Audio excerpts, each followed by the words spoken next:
guys, welcome to a special Game Day Squad video. I'm joined with Rossco and Dia, and we're going to break down the key trades, who benefited, who got worse from the trades that happened in the AFL trade period. We'll also go through the rule changes. There's three big ones that we should be keeping an eye on. What are the ramifications of them? We'll find out. But before that, how are we, Dia? How are we, Rossco? Very, very well, mate. Very well. Not as good as you in other formats at the moment. Absolutely killing GDS NBL. I think we need to get you on with Vern's Boz and myself. But yeah, going well, mate. Going well. It's almost the end of the AFL season, and I'm counting the draft in the whole season. So looking forward to having a chat and talking about some players to potentially jump on before all the traffic jumps on them. Exactly, mate. And Roscoe? Yeah, 100%. I mean, the lid is halfway off with the amount of players we've brought in. Got our business done early in the trade period. I reckon there's a few that we might be watching for in 2026. So it'd be good to get through this and see what we think.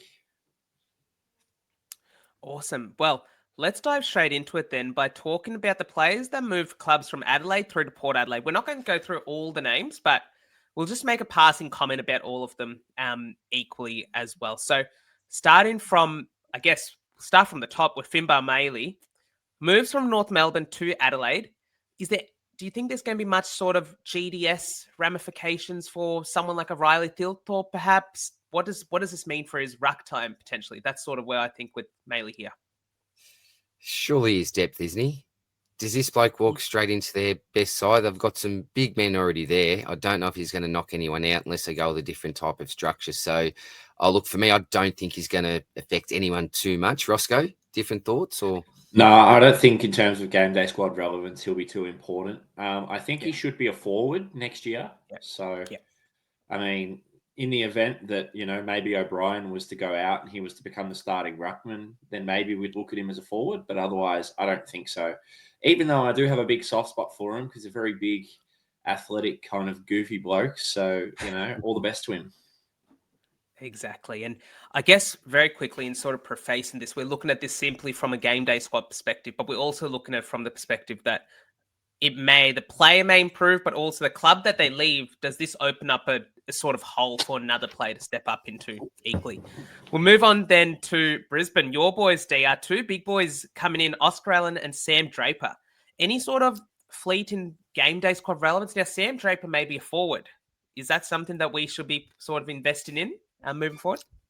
Look, potentially. I don't know about his availability. So I think news was that he was looking to be available at the start of the season. Now, when the start is, I'm not too sure, but I'd really like to just wait and see how he actually integrates into the side. I really don't know what the structure and the setup's going to be. We know that Big O's going out, but with the two big boys coming in, it will be interesting. Look, Oscar Allen, I'll just say, look, I'm not interested. You never know if these big boys have a day out, contested marks, get a bag, all the rest, then you can have a good game here and there, but I don't think there'll be any consistency there. But Draper is an interesting prospect, just purely given the fact that he could be available as a forward. And we're talking pre-podcast, Roscoe. There's a lot of movement in the forward line, and some of the players that potentially we may have been able to rely on, we won't be able to rely on. So that's going to be an interesting move forward, I think, what our forward setups are going to be. What do you think, Roscoe, on the Brisbane boys? Yeah, look, I'm not very keen on Oscar Allen, as you say, other potential for a big game. Sam Draper's interesting. I've never really rated him too much as a fantasy prospect, though. I don't mind him as a player. He's athletic, and he should benefit from the ruck rules, I think. But I just don't know how he will go next year as a game day squad prospect. Yep. Fair enough, mate. We'll move on then to Carlton. So we made quite a few trades for what I like to think is the players that, and you boys will sort of understand this, these aren't your top 10 sort of players, but it sort of brings up that bottom end, because I feel like this year we didn't have a 16 to 22 at all. It just all fell away in terms of depth. So having these players in that really elevate that bottom 6 and bottom 10 on your list in the starting 22, really strong there. So Ainsworth, Chesser, Hayward, Florent, Reedy. Personally, I don't think any of them are going to have much of a GDS impact. But I'd say I take someone like an Ollie Florent. And what does that mean for with Nick Newman coming back in? Where does Ollie Hollands go in this mix? He was playing as a halfback. He was a half-decent game day squad asset as sort of a young player. But now does he go back to the wing and become a little bit less relevant? That's sort of where I'm looking at it amongst those five. And then Chesser as well, probably playing on a wing as well. So is there anything else that you boys would add looking at those five players there? Oh, look, is Reedy worth a shout? Will he be competing with Pito for the number one ruck role? It's not. He's not someone I'd look to select early on the season. But He should if be. he games together, then potentially he should be. Roscoe, go ahead. Yeah. Well, Mark Pitnet's probably like one of the worst ruck in the comp. So if you're not pushing him for a spot, mate, little drive by to Pito. Mate, that is so not right. So not Janath's right. taking a Name five starting rucks that are worse than him. Go. There are a lot of starting rucks worse than him, mate. All right. No, let's go with any of the Essendon rucks. Riley O'Brien is a plotter. Brisbane won a premiership with, let's say, half decent ruckman. Darcy Cameron's good. Sean Darcy is barely fit. Geelong doesn't have a ruckman. Meek is good. Gorn is good. Cherry's good. Nank is good. Jordan Sweet is like once in a blue moon. He's better than Pito. West Coast don't have a ruckman. I got you right there. There's at least five that I just mentioned. GWS, Kieran Briggs can barely stay on the park. Yeah, that's true. So, all right. But with the next video, guys, ranking the rucks of the AFL. The big thing with Reedy though is that we're looking from a game day squad perspective. We want the best off the best. And so investing in a young player is not necessarily young, and he was stuck behind Darcy and Jackson. Even if he does play as a second ruck, he's not someone that you're probably going to pick unless he gets forward status, for instance. And then you could consider, okay, maybe as a forward fly if Piternet's injured, that sort of thing. So that's the other thing when we talk about the rule changes, going to 5 on the bench, when teams may choose to employ a 2-ruck strategy here. And does that sort of dilute our ability to pick ruckmen that won't be rucking by themselves anymore? So that's something we'll also bear in mind moving forward. Jack Buller at Collingwood, really not going to touch on him too much because he's probably not all too relevant either for what happens at Sydney, what happens at Collingwood either. Charlie Curnow moves to Sydney, but we'll talk about that later. Now, Braden Fiorini is something that I want to mention, boys. Here is Braden Fiorini's game day squad scores, his base scores from round 13 onwards.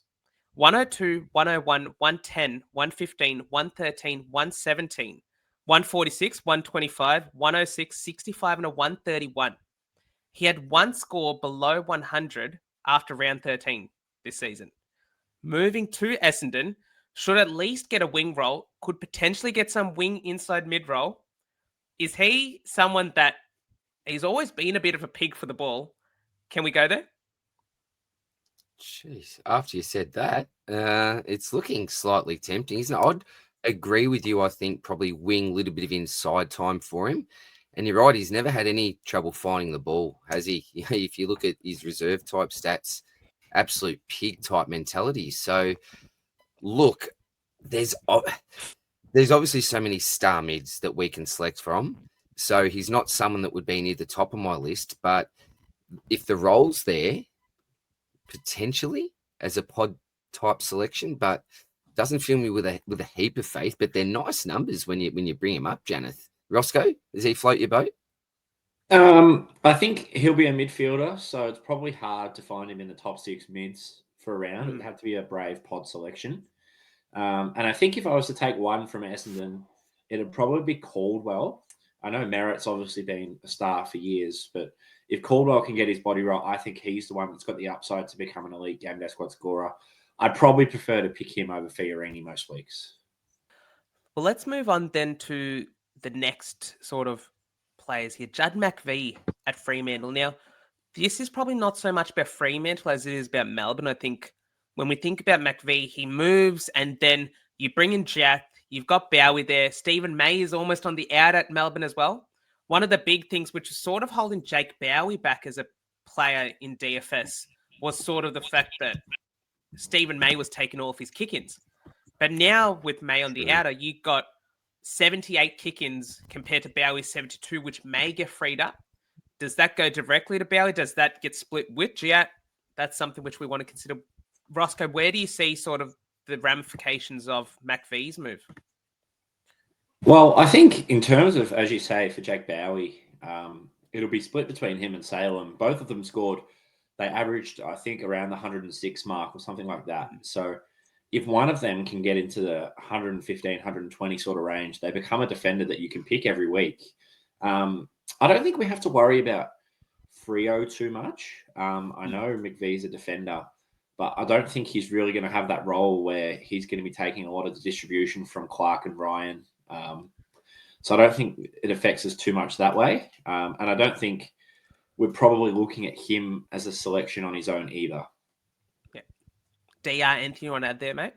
No, I don't think there's much more that I can add. I don't think that McVee's going to come in and get a heap of extra points all of a sudden. I think he'll have a fair impact as a player there, but GDS-wise, I don't think too much, mate. Let's move on then to Geelong with James Worpel. Now, this is a really interesting trade-in that I don't think we're going to be talking much about from the fact about Worpel, but potentially what this means for the likes of that midfield mix. Does that mean you've got Max Holmes, you've got Bailey Smith there, Brian Myers went in there late in the season, Sean Mannon was moving up into stoppages. What does that mean for that midfield mix? Does it mean that Myers goes back, plays a little bit more pure forward? Does it mean that someone like a Max Holmes can play a little bit more behind the ball like he did a couple of times near the end of the season? Where do you boys see that sort of revolving from the Worpel move? It's tough because he's going to go straight to the inside Worpel, isn't he? So you know where Worpel plays his football. Yeah. That's where he plays. So and Atkins? Atkins, it's an issue. Someone like a Holmes is so dynamic. He'd be great ahead of the ball. He's obviously great behind the ball as well. So maybe Holmes is one that comes in for stints and like what a Rayner or a Bailey does for the Lions. But at the same time, Chris Scott said it many times before, he's Geelong's best player in their eyes. So you're sort of robbing Peter to pay Paul, aren't you? Whatever you do with Max Holmes, you'd love 3 or 4 of him in your side. So he's similar to Atkins, isn't he? Very similar to Atkins, but Atkins, that tackling pressure. Who do you think gets affected, Rossco? Well, I actually am starting to really fall away from Geelong as a game day squad prospect, all in 2026. 2 weeks ago, we all thought Roland Marshall was going to possibly be number 1 ruck in the game like he was 2 seasons ago now, I think it was. They didn't get Marshall. Bailey Smith and Max Holmes are going to be gaining midfield-only status in game day squad. So no more defensive Holmes, no more forward Baz. I think our best player for next season might be Myers. I think he's going to be the one that retains the forward status. And, even Worpel playing midfield, it's hard to pick him, because would you pick James Worpel as a Geelong midfielder over Smith or Holmes in a matchup where you think they're going to go really big? Probably not. It's very risky to take 3 of them. I don't know. I'm just not a big fan of their prospects. I think with Baz, he doesn't get tagged. He tackles, he marks. He's probably the one that won't get affected because he'll get his ball anyway. Like we saw even at the Bulldogs, when he was playing, even when he was playing as a forward, he was just racking it up, even if he was kicking it to the other team. Like for game day squad, we don't really care about that sort of thing. Yeah. Let's think about Hawthorn for a little bit as well here. So Worpel goes out and they don't get Merritt. Now you've got this big gaping hole as a midfielder. You got Will Day, they'll probably come straight back in, but you still got some CBAs, about 60% to go around. Does that go to Cam McKenzie? Does that go more to Josh Ward, Henry Hustwaite? Like these are players that are really on the periphery in terms of game day squad players to think about. Is there any sort of inkling that you boys go towards?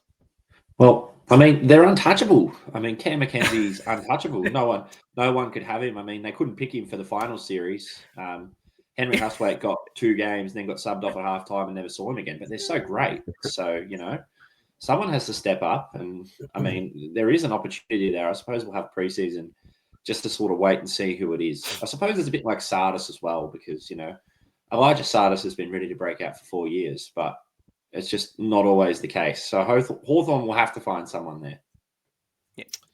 Yeah, there's no obvious. I'd love to see, and again, you'd love a few of these blokes. I'd love to see Josh Weddle thrown through there a little bit, bit of a bigger type body, get the ball, run with it. But there's no one that really stands out to me. I like Mackenzie. I think he's a really talented type player. I think Josh Ward had an underrated type season because he was such an early pick. People have pretty high expectations of him, but he flew under the radar a little bit with a pretty solid season, I think, for the Hawks. But do we look at it like they didn't get merit, so they'll be looking for someone with skill sets as close to merit as possible because they targeted that type of midfielder? I'm not too sure. It's going to be interesting to see what they end up doing. Cool. Well, let's move on now to Gold Coast. A couple of big moves. Now, if you told me a couple of years ago Jamara Ugle-Hagan will be traded for a pick in the 70s, I would have told That's you you're nuts. laughing. That's nuts. But yeah, here we are. We won't touch too much on it because really he didn't play much with the Bulldogs, and then with the emergence of Jordan Croft as well, it doesn't really make much sense to really talk much about them. At Gold Coast, he probably partners with Ben King, and they've got a much better second forward than like Ethan Reid probably was providing near the end of the season. But here's the big one.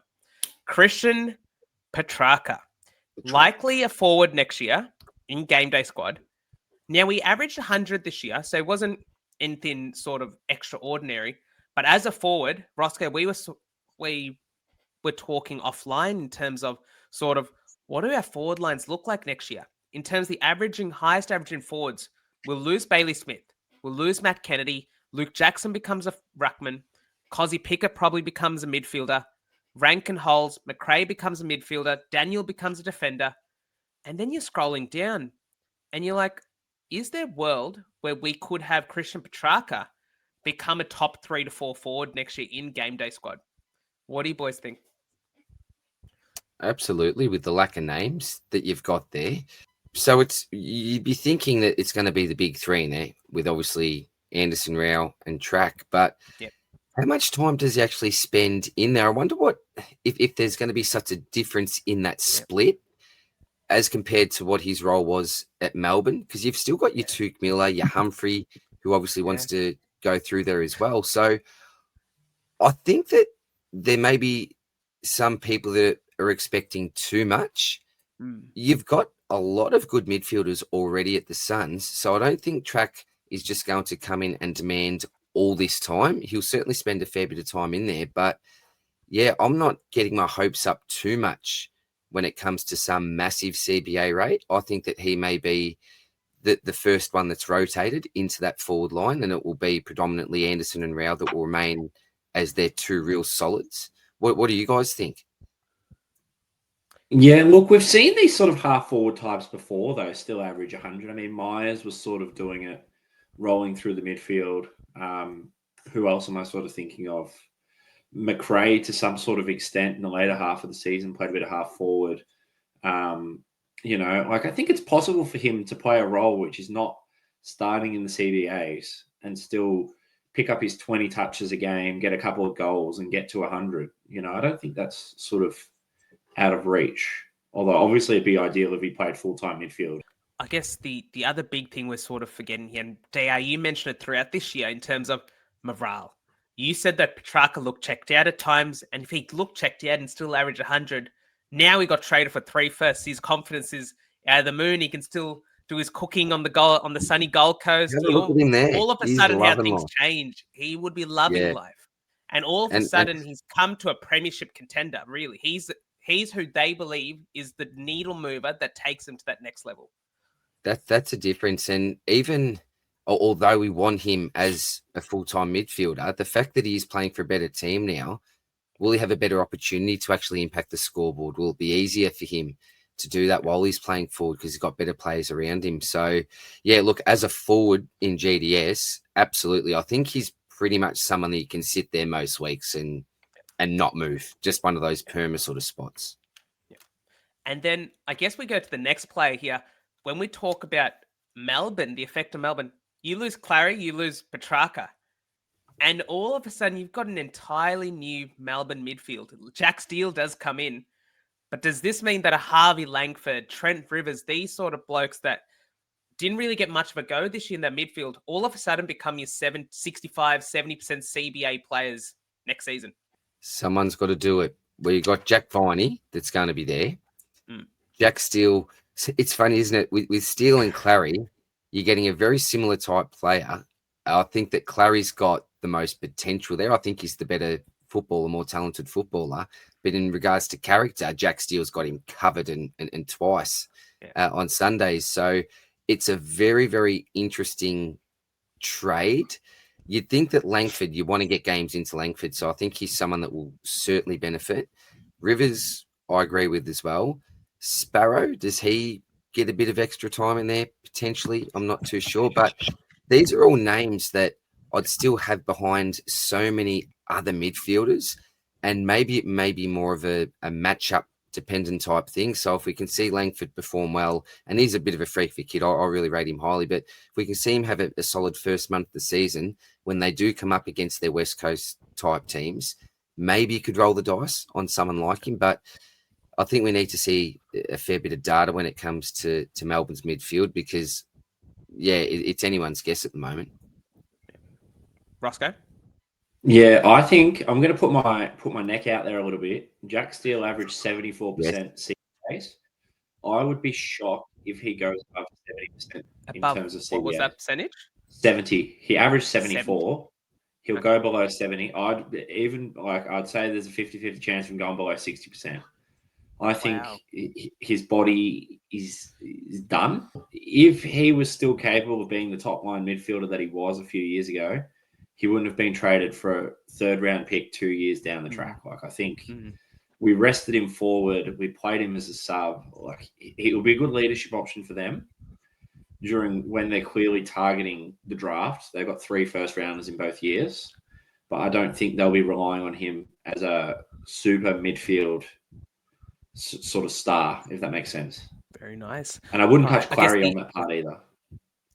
Well, this is what I want to talk to you boys about, Clary. So now, Josh Kelly's likely to miss the entirety of the season with a lingering, I think it's a hip concern. Yeah. Clayton Oliver. Now, boys, I'll put it to you boys this way. 2024, Clary averaged 91. 2025, 103.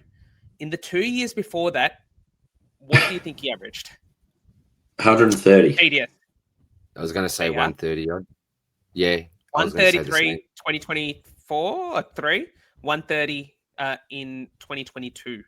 He goes into a midfield where he's probably the third banana behind Tom Green and Finn Callahan. But who else is going to go through that midfield? You've got the likes of Harry Rouston, but they're not needle movers necessarily. How far can Clary go in terms of his revival? Is the question which I'm asking. I think he can push 1-2 in GDS if he gets his mind and body right. Well, that's what I was going to say. A lot of it depends on Clary himself. Yeah. I think that he really makes a decision here. We've got all this data on him, so we know what he can do at his best. The question is he ever going to get close to that level again? You talked about with track before, Janath, maybe the fact that it's a fresh start now, it's a move out of Victoria. That could be the best thing in the world for this bloke, and he could find that passion for the game again, different environment, fresh slate, get more professionalism in his game. Look, he could. I'm never going to write Clary off, but again, we need to see it. I'm not starting him week 1. I need to see a good few weeks from him to start considering him, but absolutely he's got the potential to do it, in my opinion. Rossco, what do you think? Nah, his attitude's all wrong. He's on social media flouting and posting that he's getting traded before he's even left, talking about how he likes other teams more than the team he was still contracted at. I just think he's at the club as well. I think GWS are the number 1 team in the AFL where you can go and have zero accountability. You know, like in Perth, the WA media gets on their backs. Victorian teams cop it all the time. Yeah. Teams are always watching New South Wales, except the Giants. I think the Giants get away with a bit. You know, the media narrative is always that they're this big tsunami, you know, and in reality, they've underperformed for years. And I think that's the perfect place where he can just sort of cruise along, play a couple of good games and, you know, never really get back to his best. That's how I sort of see it. No, fair. Fair enough. It could absolutely go that way. Go that way. All right. Well, I think there's a couple of names that aren't too relevant below that list. We talked about Janath a little bit when we talked about McVee and Bowie. Myercheck goes from Collingwood to Melbourne. Doesn't really sort of, from a GDS perspective, bring up too much. Unless you boys have something that I don't know about Brody Myercheck. Nah. Charlie Spargo. I'm just going to ask you boys if you want to have anything you want to add on some of these names. He's getting paid more than Warple, you know. Wow. That's nuts. He's a premiership. He's a premiership player. That's why, mate. Don't disrespect Charlie Spargo. Nothing else for me. Look, Will Brodie's been an absolute pig of the past. Does he? Do you want a stat? Do you want a stat, DR? Oh. Give it to me. 2022 was his breakout year. What did he average in game day squad? Rossco's laughing. I don't know. I didn't even think game day squad was a thing back then. Have a guess. Oh, I'll go with 110. It was 108. It wasn't that good. Oh, I thought it was going to be something ridiculous. I went way too high. 108. He averaged 76 the following year and hasn't played since basically. So now he's at Port with Connor Rozee back. With the new coach Carr in there. Can he see the midfield? Do you boys think? Like, is that unrealistic to expect Will Brodie to have some CBAs in the Port midfield? Butters, Hornet, Drew. Wines and old Wines? Potentially. We know he can rack it up. That's the thing with Brodie is like, you know, if he gets game time, he's a pig. Yeah, it's all about opportunity, isn't it? We've seen when he gets his time on ground. I just don't think Port are going to be that good either. I don't know if I like it super much. A player coming off 2 years. I mean, if we see it, we see it. Yeah. And if he is a forward, which we don't know yet, then that might be a great sort of thing that we can sort of have in the back of our pockets. Like a lot of the forwards we were rolling at the end of the season were not the forwards we were thinking that were going to be the top 6 forwards at the start of the season. So a lot changes over the course. Like Sam Darcy and Riley Thilthorpe went to another level. Like these kinds of players do step up in that way. Yeah. Jacob Weir, Corey Durden don't really have much fantasy relevance, I don't think, in terms of the clubs they left or the clubs they're going to. Let's move over then to, very quickly, the most relevant player on this list, Patrick Rossco.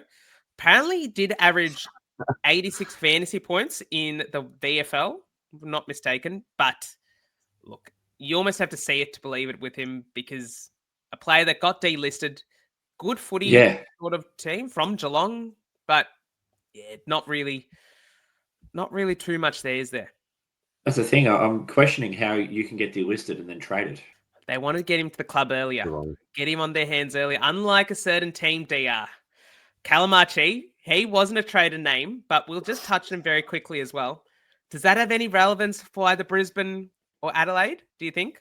Assuming it happens? I don't think so. But what I will say is this. I've had this video 90% done for how long's it been the last week? And I keep on flipping my stance on it. So I can't publish it because I can't. When it comes to my final say, I keep on flipping between, bugger you, Brisbane. Let the poor bloke just get there. 2-time premiership player, lovely human, young family. But then I'm like, Brisbane, no one's going to come at our players and give us unders, whatever unders are in your opinion. So I can't publish it, mate. So I'm that far on the fence. It's not funny. Let's go to your boys then, Rossco, because potentially here we are. You have the biggest winner and the 2 biggest losers of the trade period at your club in terms of game day. I agree. You want to talk us through it? I agree. Well, Sam Flanders coming in. Stupid, sexy Flanders. When I heard this news, it felt like I was wearing nothing at all. I could keep going. No. He should be playing midfield. We did an interview with him on our socials, and he was like, I'm keen to play with De Koning, Naz, and Windy in the midfield. So I'm assuming that's what they pitched to him, which means if he can get close to his 2024 numbers, where he was a very, very, very highly touted player in Game Day Squad, he's definitely one to pick as a forward as well, which should be a big benefit for him. If we roll it over to the other side, then we've got possibly two of the biggest losers. We've got De Koning and Marshall. With this two-ruck setup, it might work, it might not work. I don't really know. I think Marshall's a more than serviceable forward. I think De Koning's not that great of a forward. So I think De Koning's a better ruck, but then also Marshall's a very good player around the ground. And I think it's harsh to sort of diminish that by sitting him in the forward line. So I don't know how that's going to work. I don't think it's going to look good for either of their scoring. De Koning already had that effect this year with Pitnet. So I'm not sure if I'm a big fan of that for Game Day Squad. And then we got Ryan and Silvani, who I don't think will be too relevant either way anyway. Look, in terms of our ruckman now, I guess we can almost bring a couple of rules into here. So a couple of the rule change, I'm just going to flick very quickly to this slide here. In terms of the centre bounce and the substitute rule. So the removal of the centre bounce, does this mean that the more athletic players that have the high jump can get more of those hit outs? They can time their jump better, get a couple more clearances. It'd be really interesting to see how this looks, because this feels like Tom De Koning to a T. So if De Koning was the sole ruck, he'd be perfect for this rule, in my opinion. And then the sub rule, in terms of, we talked about a little bit before, how some clubs may now roll two ruckmen, knowing that they can interchange one on and off. Players that have been the sole ruck in the past, like Tristan Cherry, Max Gawn, Brodie Grundy, will they now have second ruckman in their team that may sort of dull their impact from a Game Day Squad perspective? In terms of these two rules, boys, are there certain players or examples that you can give of players that may benefit or may be of detriment, that in your opinion? Well, I think, first of all, the first thing to say is that ruckmen that are already sharing the duties, I think they're going to be in big, big trouble. So I think we really need to be focusing on the real big boys of the competition. Now, if Melbourne do run somehow another ruckman, how much time are they actually going to get from Gawn? Sherry, same situation. I don't see a lot of players taking time off them. So it doesn't worry me too much. Rossco, are you more worried than me? Nah, I think Max Gawn is safe as houses to be one of the only ones to sole ruck, because the two backup rucks used to play for St Kilda, and I can comfortably say that neither of them have the tank to run out a full game. So Tom Campbell is about 34 and won't play AFL, and Max Heath is like 26 or something, maybe 23. But he only managed to make it through about a half or three quarters every time we played him. Then he got subbed. So, do they need to play full game with the five? Like, that's will we see more players in the low 50s, high 60s in terms of time and ground? Like, Huey Boxall wasn't sub and he had 45% time and ground last year. Like, will we see more of those examples next year? I think so. Absolutely. It's going to cause chaos with us picking rookies because they have the green tick. And then they play less than half the game. And this is going to be one of those revolving cycles where someone's going to get injured early. If it's Chris Scott, he'll come out and complain, we were one down the entire game. And then they'll get the sub back in. And then we'll go to 6 on the bench. They'll get the sub back in. It's just going to... it's not going down. It's only going to go up from here. So let's, though, go back to the players on the move. So anything else, DR, that you want to touch on from a St Kilda perspective that Rossco didn't? Oh, just how excited I'm about Sam Flanders. Like, with forward status, to me, this bloke is such a lock from week to week. And Rossco touched on it before. He's already talking about how excited he is to be playing in this St Kilda midfield. So that's where I'm expecting him to play. And, very, very quickly, if I just go back to a couple of key stats comparing 2024 to 2025, kicks, 2024 averaged 17.2 down to 8.3 last year. We talk about meat on the bone. That is 9 extra kicks, and just disposals as a whole, 30.9, so pushing 31 touches on average in 2024. We're down to 18.7. Ridiculous. A couple of extra marks, even in GDS, as we know, marks are absolute gold here. So even those 2 extra marks per game, there's some extra points to the average. It's all about role with this bloke. It's not about talent. We've seen him when he's had the opportunity playing majority midfield.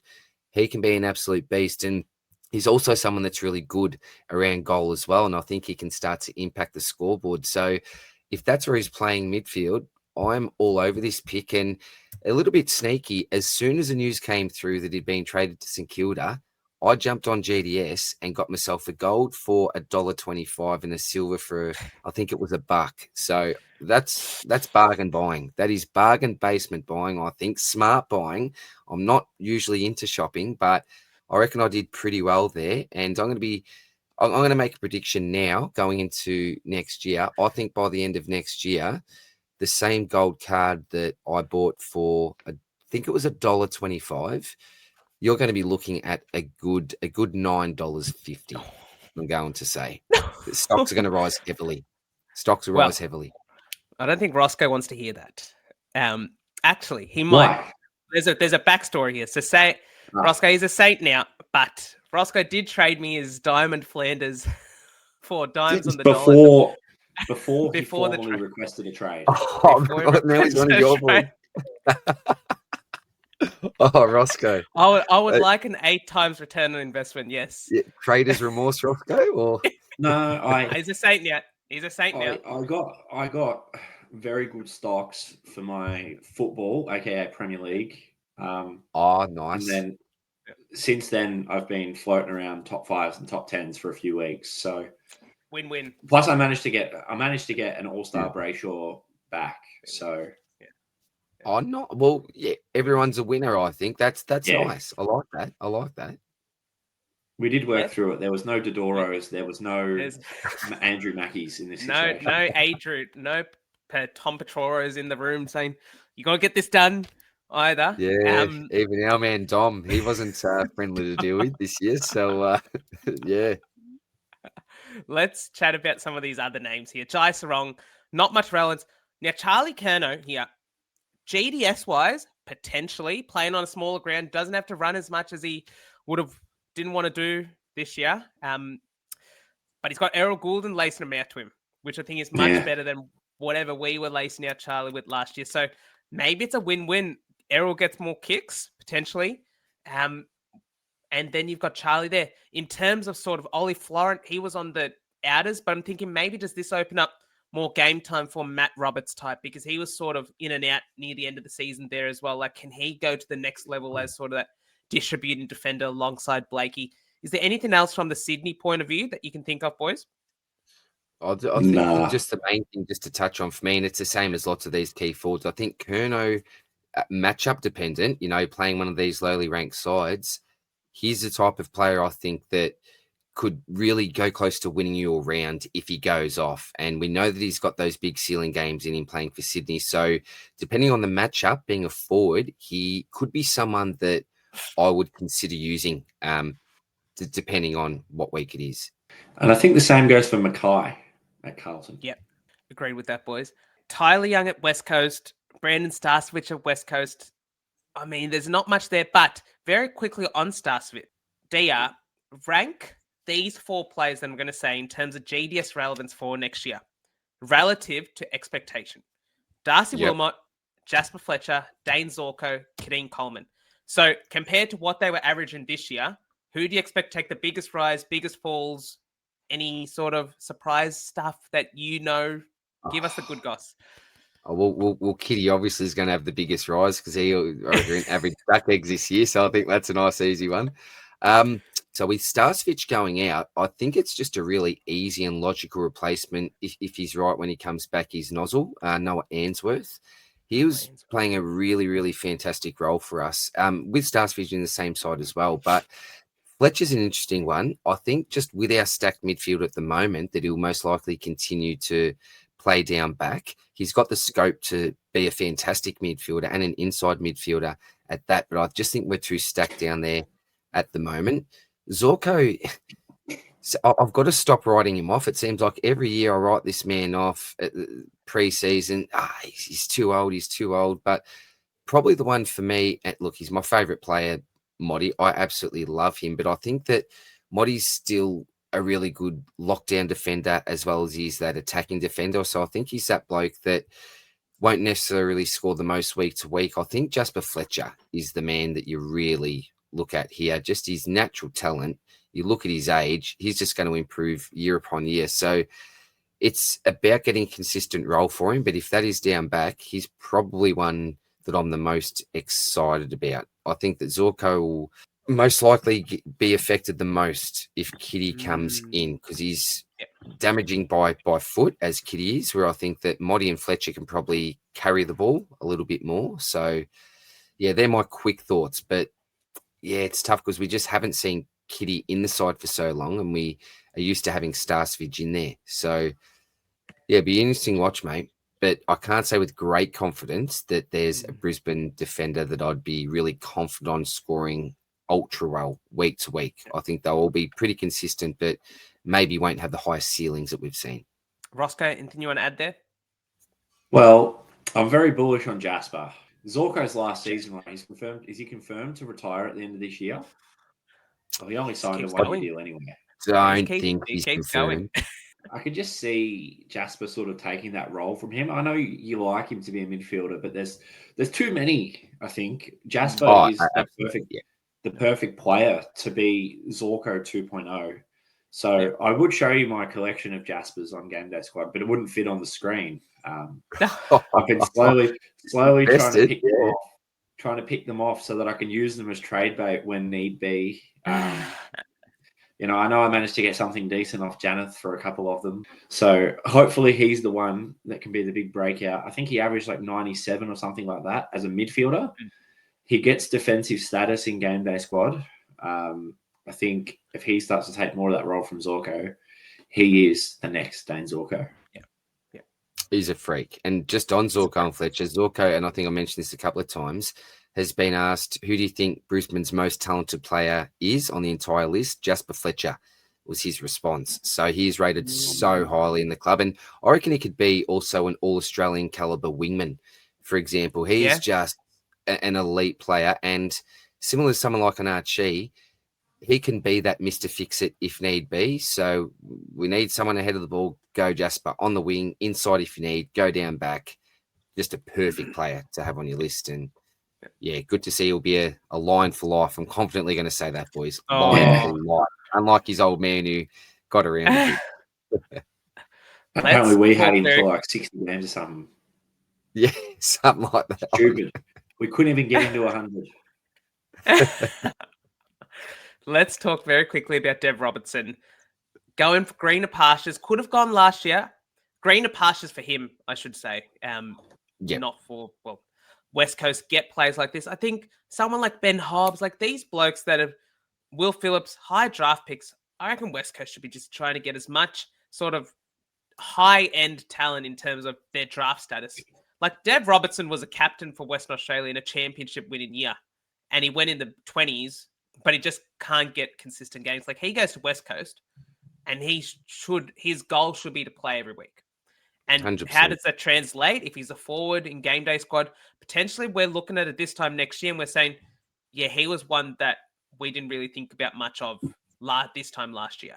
So that's just my take on him. Do you boys differ?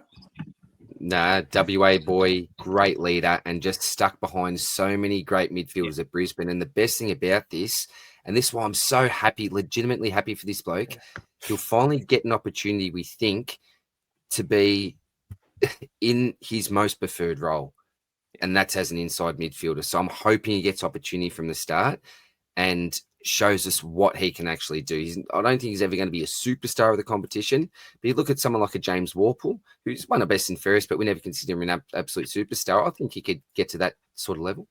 Agreed. All right. Connor Budrick, not going to touch on too much because he goes in to the Bulldogs, may take some kicks away from Bailey Dale, but he could just be a like-for-like replacement with Jason Johannisen, really locked in, sort of small defender. I actually thought they've recruited him to play forward. I don't know. I think when the Bulldogs list manager was on SEN radio. He came in and said they see Budrick as a defender. So if that's the case, then I probably think he's going to be a defender. And they got good small forwards anyway with Riley West and the like down there. Cody Waitman should be back as well. So let's, boys, touch very quickly on the last rule, the new out-of-bounds rule. So there's a bit of misconception around this. This isn't last touch. This is last disposal. So if there's a kick or handball that goes out of bounds without it being touched, then an umpire will just say, yeah, that's the other team's ball. It sort of takes away that subjective nature of the deliberate out of bounds where the umpire doesn't really know whether or not they were trying to kick it out. And most of the time they get it wrong anyway. Yeah. So there may be a few less sort of throw-ins in that's between the arcs. But what this might mean is some free extra kicks for our designated kickers that are playing off halfback for either team that go for the pigeon, go to the boundary and get the kick and play on and kick it in. So we may see some beneficiaries there. Lockie Whitfield, Lockie Ash, Naz, these types. What do you boys think? I don't know if the players are allowed to nominate who can take the kick or it's just the closest person. Closest player. You'd assume it's closest, wouldn't you? But... So maybe that just means that these guys are going to be sprinting hard to get over to a contest and try and take it. Because the umpires don't really officiate too strongly, like for out of the full. Like if a player's over there and they kind of like clap their hands to take the ball, the umpire's not like, oh no, it's actually him. So, I think maybe if we're going to have a little snipe, teams that play against St Kilda might benefit a little bit. I know we've got a couple of butchers. Hack kicks. Target the hack kicks. Couple of poor ball users out of the back. Well, there was two. So the AFL predicts there'll be 2 extra free kicks per game due to this rule. So it's not going to be groundbreaking, but 2 times 4 for 2 extra kicks for a Whitfield is 8 extra free points, basically.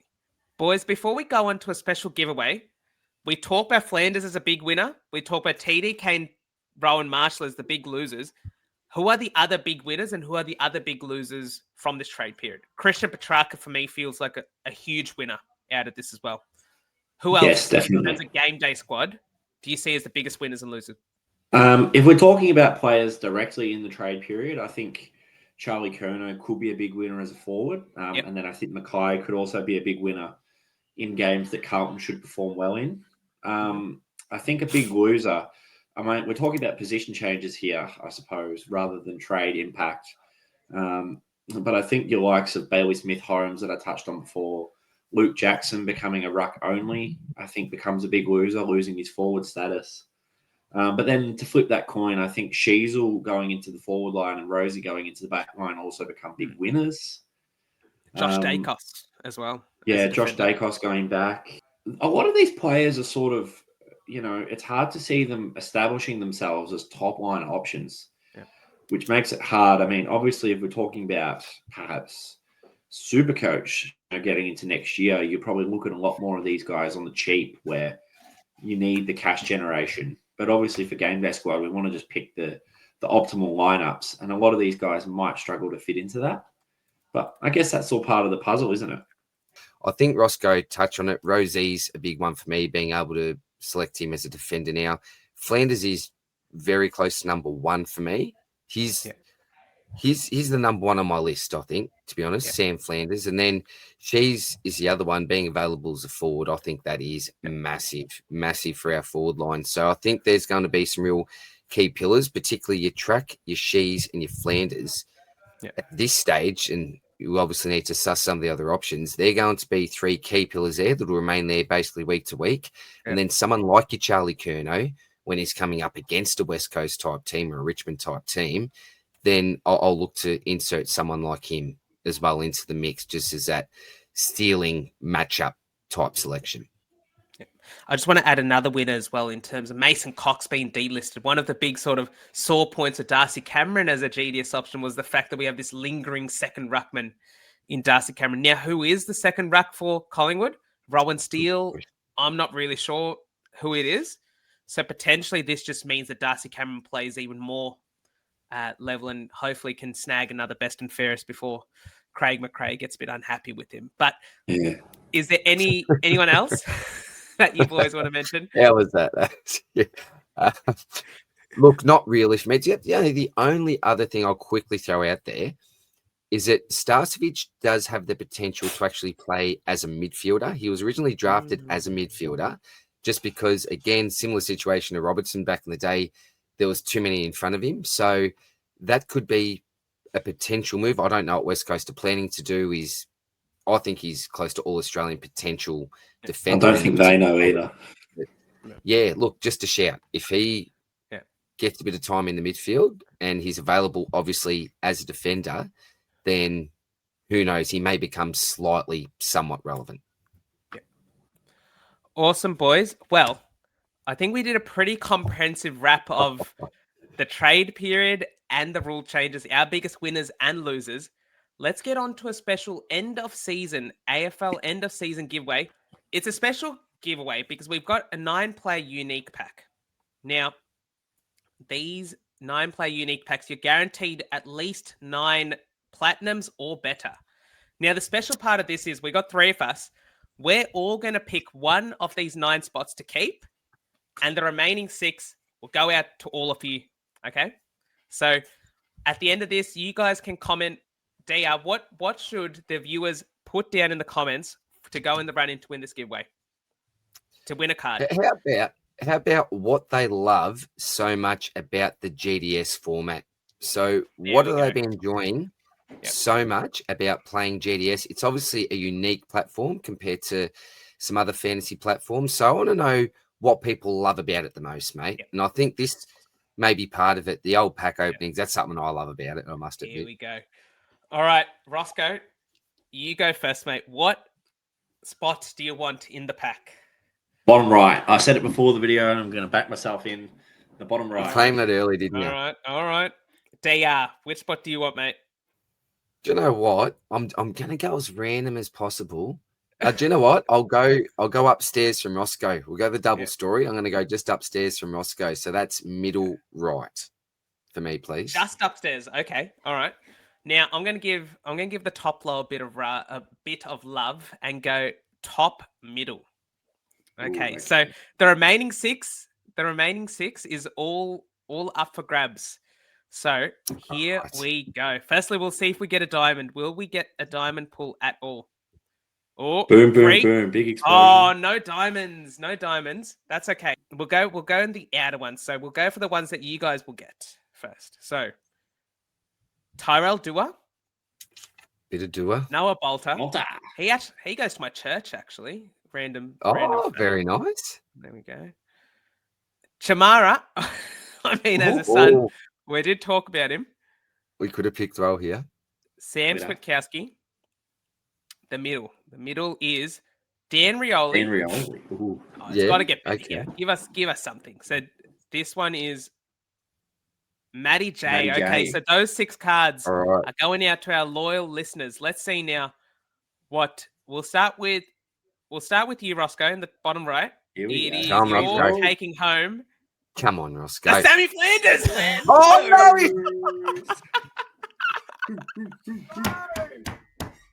He's not happy. How about that? He's taking home a Sammy Flanders. Oh, Rossco, that is elite. That is what we call elite. You can't script that. There's no way. You cannot script that. There is no way that you can script that, is there? Like, it was a fresh pack. It was called before. That is unbelievable. All right, DR. Come on, mate. Come on, here we go. Conor McKenna or someone. Laurie.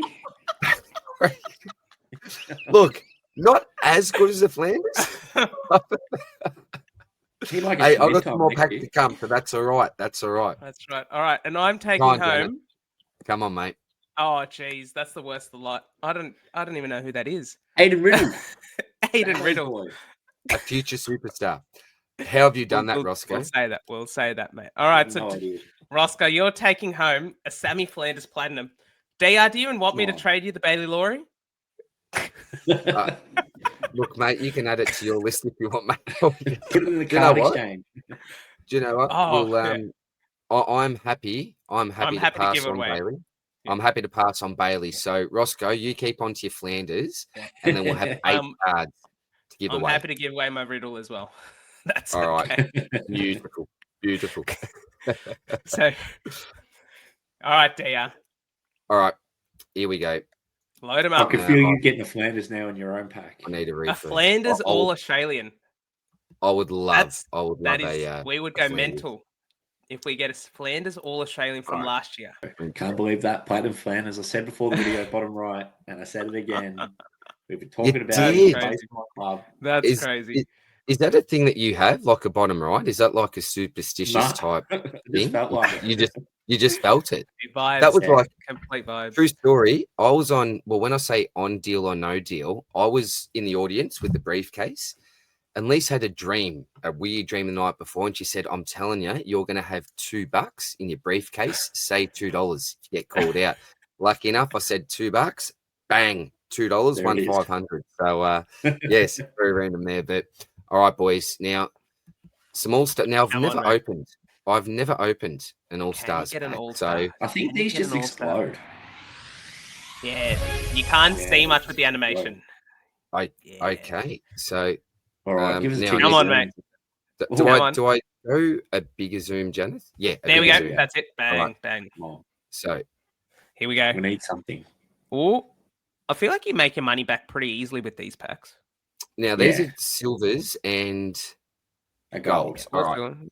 We're going to start with your spot, Rossco, with a Maddie Flynn. Oh, that's a Chad, isn't it? Yep. A Chad, not a Corey. Good. Butsy. I don't know who that man is. Ned Moyle isn't going to be. Oh, there we go. J Dawes. There we go, boys. Now, this is very, very nice for me.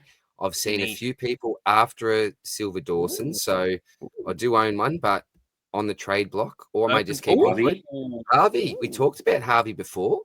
I'll leave the gold. Oh, I got a platinum. Oh, there was a plat there. Adzi Trelaw. Look, Adzi Trelaw. Yeah, he's a forward next year. He is a forward next year. Okay. That may be okay then. That may be okay. And a bit of Bobby Hill. Bit of Bobby Hill action. All right. So, look, I'll take the silver Dawson there. All right. Yeah, Dawson, Chad Warner. So this is the same explosion each time. Yes. All right. That's here we go. Now, you want the black outline, isn't it, Rossco? What was the outline? Was it any? What was it? When you got the All-Star? It's like black and yellow. Black and yellow. All right. So there's a few golds, no black and yellows, but we're going with the old Lockie Murphy, Setterfield, Luke Parker, Nate Caddy. Look, matchup wise, maybe. Oh, Darcy Ford. Cooper Trember. I like him. People are after him. Right. People want a Cooper Trember. There we go. So I've gone the double Harvey here. So the silver and the gold Harvey, Hamling. And Daniel mini helmet. All right, so he's going to be a defender. So all right, got the helmet there. That's all right. 2 more boys. Very happy with the gold Langford. I reckon that has a bit of currency to it. Hey, could be on the trade block, mate. Could be on the trade block. We want to see it's a black outline, isn't it? He was an all-star. Give us something. Come on, something. Look, I'm not a high roller, as you know, boys, but that's all right. I don't mind. Oh, Angus Clark. There's a blue boy, blue bagger. Your boy, my boy, Tommy Gross. Who knows what's going to happen with his time on ground? The old River Stevens. Geez, well, Coxie. Geez, I hope he plays another game of football. Who knows? No idea who that man is. We're not going fantastic here. Jeez, that might be a recycle pack here. We call this a dud pack. Which means, boys, that this is going to be an absolute. It's going to be big. This is going to be an all-star pack. But you know what? The great thing is, all these packs, one from obviously winning the NBL starter for the round. So, there's a big. There boy. we go. Come on, boys. come on. Got something. There's something. Got something. All right, and a few extra. Oh, what the hell is that? That might be an all-star. That might be an all-star, mate. Oh. Look, I'm going to leave it till last, just in case. I'm not going to get overly excited here. But Laverty, Maxi Hall. Will Day. All right, this pack is all. Here we go. Bit of Burns definitely action. juiced. Very juiced. Joshy Worrell. There we Taking go. it. Rossco might need a while now. Bit of Jolie Jeffrey. Pod selection. Oh, Manna. Oh, there we go. There we go. So, now, what are you going first? Are you going the bird in the hand or the bird in the bush? I'm gonna risk it. I've never seen that before. I'm gonna risk it. Seen that before. All right. Here we go. Here we going out. Oh. Collective sigh. It's Willie Rioli. He just retired. I can't do much with him, but he just retired. I hope this is an all-star. Oh, it is an all-star. Go on, DR. There we go, Maximus. There we go. Maximus Gorn.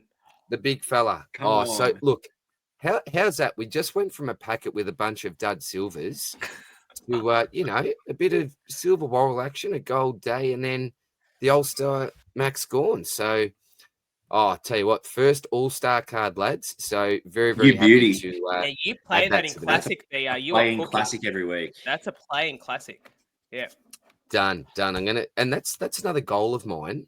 I'm going to try to enter the Classic competition. Now, I've been involved in it, but I haven't really had the cards to be able to. But during particularly the later half of the season, I was really able to add to that squad. And so, yeah, it's going to be a big focus on Classic for me as well, I think, this season. But very happy with Big Max. I can't believe you just ripped an all-star. It didn't even pop up. Well, you boys have now both packed Maxi Gorn all-stars. That is. I'm glad to join the club. Glad to join the club. Next one is the All-Star Naz Club, I reckon, DR. Now, just very quickly, Absolutely. that was a 9-player common pack, correct? Yep. 9-player common all-star pack. So you've got a 0.16% chance of getting an all-star. I just did the old 0.16%. That's pretty impressive. Less than 1%. What about the diamond? Diamond is a 1.2% chance, isn't it? Oh, yeah, what's the diamond chance? Jeez, man.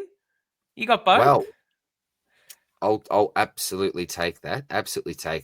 So not bad in the end. Look, that you really only need one decent card out of the lot, don't you, to make it worth your while. So absolutely 100%. wrapped. So now, guys, we'll wrap it up there. If you guys want to be in the running to take home any of the plats that we packed in the previous pack that's not Sammy Flanders, just comment down below what you love most about Game Day Squad. I say this with a straight face. You're probably not going to be winning much, but it's still nice to win something. So, but yes, thank you for joining and watching this episode. We had a lot of fun sort of going through sort of the trade in, trade out options. Get on these players now because you don't want to wait too long before they start getting a bit more popular as the preseason rolls around and all of that. We'll see you guys next year for the weekly Game Day Squad podcast, which we're so excited with, and hopefully lots more things to come. So thank you for joining, and stay tuned. Peace out, guys. Cheers, guys.